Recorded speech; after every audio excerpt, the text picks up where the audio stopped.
नमस्कार किसान भाइयों, आज हम बात करेंगे हम सबके मनपसंद सब्जी यानी फूल गोभी की खेती के बारे में। इस वीडियो में हम जानेंगे कि फूल गोभी की खेती के लिए उन्नत किस्में कौन कौन सी है, इसकी रोपाई कैसी करनी चाहिए, कब करनी चाहिए और इसकी रोपाई के लिए हम खेत को कैसे तैयार कर सकते हैं, कितने मात्रा में खाद डालना चाहिए, बीज की कितनी ज़रूरत होती है और ये भी जानेंगे कि इसमें सिंचाई कब कब करनी चाहिए, खरपतवार को कैसे प्रबंधन कर सकते हैं हम और फूल गोभी में आने वाले कीट बीमारियों के और उनके प्रबंधन के बारे में भी हम बात करेंगे। तो आप जुड़े रहिए हमारे साथ और वीडियो को लास्ट तक ज़रूर देखें और इन तरीक़ों को अपनाकर आप फूल गोभी की खेती में अपना ज़्यादा मुनाफा कमा सके और उत्पादन ले सके। फूल गोभी की खेती की बात करें तो भारत के विभिन्न राज्यों में इसकी खेती की जाती है। वेस्ट बंगाल, बिहार, मध्य प्रदेश, गुजरात, यूपी में इसके काफ़ी ज़्यादा खेती की जाती है। फूल गोभी में विटामिन बी, विटामिन ई और प्रोटीन काफ़ी प्रचुर मात्रा में पाया जाता है, जो इसे काफ़ी पौष्टिक बनाया जाता है और लोग इसे आमतौर में सब्जियों के रूप में खाते हैं। फूल गोभी की खेती के लिए उपयुक्त जलवायु की बात करें तो 15 से 25 डिग्री सेल्सियस तापमान और वर्षा की बात करें तो 200 से 500 mm प्रति वर्ष काफ़ी अनुकूल माना जाता है। अब जानते हैं कि फूल गोभी की खेती के लिए उपयुक्त मिट्टी कैसी होती है। वैसे तो फूल गोभी की खेती विभिन्न प्रकार के मिट्टी में की जा सकती है, लेकिन दोमट मिट्टी, बलुई दोमट और जलोढ़ मिट्टी इसकी खेती के लिए उपयुक्त मानी जाती है, जिसका pH मान 6 से 6.5 हो और उसमें जो जैविक तत्व हो उसके प्रचुर मात्रा में पाया जाना चाहिए और इसमें जल निकासी का भी अच्छा प्रबंधन होना चाहिए। फूल गोभी की खेती के लिए उपयुक्त किस्में की बात करें तो पंत गोभी 2, पंत गोभी 3, पंत गोभी 4, साभौर अग्रिम, पूषा दीपाली, पूषा स्नोबॉल 1, पूषा शरद और पूषा सुभद्रा जैसे किस्मों की खेती की जा सकती है। अब जानते हैं कि फूल गोभी की खेती के लिए हम अपनी ज़मीन को, खेत को कैसे तैयार करें। तो खेत को 3 से 4 बार अच्छी तरह से गहरी जुताई कर ले, खेत में किसी प्रकार का खरपतवार, कंकर पत्थर ना हो और उसमें खेत को जुताई के बाद अच्छी तरह से बराबर कर ले, जिसमें जल निकासी का अच्छा प्रबंधन भी होना ज़रूरी है। फूल गोभी की खेती के लिए नर्सरी लगाने का सही समय की बात करें तो जुलाई अगस्त और जो लेट वेराइटीज़ है उसके नर्सरी लगाने की समय सितंबर होती है और इसकी ट्रांसप्लांटिंग जो रोपाई होती है वो अक्टूबर से नवंबर तक की जा सकती है।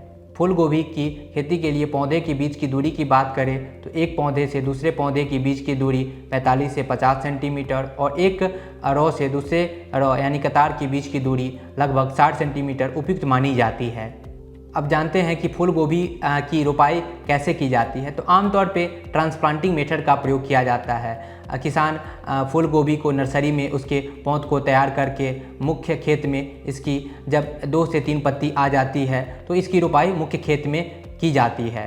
ध्यान देने वाली बात है कि जब पौधे नर्सरी में तैयार हो जाएं तो रोपाई से पहले उसे कार्बेंडाजिम में डिप करके आप तब फिर मुख्य खेत में लगाएं, जिसमें आने वाली काफ़ी सारे फंगल रोगों से बचने में आपके काफ़ी मददगार साबित हो सकते हैं।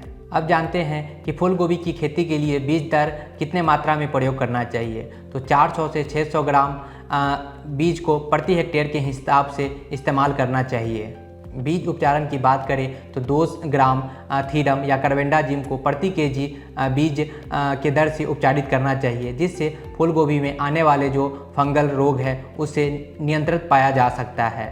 अब जानते हैं कि फूल गोभी की खेती में खाद या उर्वरक कितने मात्रा में प्रयोग करना चाहिए।